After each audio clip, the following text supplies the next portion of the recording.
Un'auto sportiva bianca che sfreccia a tutta velocità dopo un furto in casa. È da questa immagine che è partita l'indagine dei carabinieri del nucleo investigativo di Pordenone, che hanno dato esecuzione a un'ordinanza di custodia cautelare nei confronti di 4 cittadini albanesi, accusati di furto in abitazione, ricettazione, riciclaggio e resistenza a pubblico ufficiale. 2 di loro sono già stati raggiunti dal provvedimento, un 24enne già detenuto nel carcere di Lodi per altri furti e un 31enne ai domiciliari a Tradate, in provincia di Varese, poi trasferito nel carcere di Varese. Gli altri 2 complici invece sono ancora ricercati sul territorio nazionale.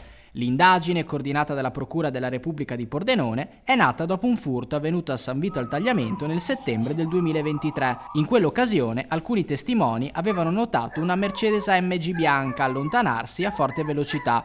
Da quel dettaglio i militari hanno ricostruito il percorso dei malviventi, scoprendo che il gruppo, senza fissa dimora, si muoveva tra il nord-est e la Lombardia, utilizzando auto rubate e targhe contraffatte. Tra febbraio e marzo del 2023 la banda avrebbe messo a segno 13 furti in abitazione, 9 riusciti e 4 tentati, tra le province di Pordenone, Udine, Venezia, Bergamo e Cremona. Raggiungeva zone residenziali, villette, ville isolate in orario pomeridiano e serale col primo buio.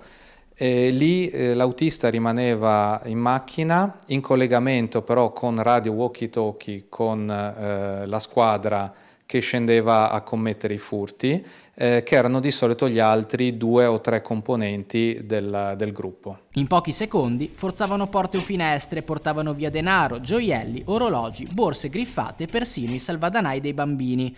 Ai 4 viene contestata anche la resistenza pubblico ufficiale per aver forzato un posto di blocco dei carabinieri a Crema e dato vita a una fuga ad alta velocità, mettendo in pericolo i militari e gli automobilisti di passaggio.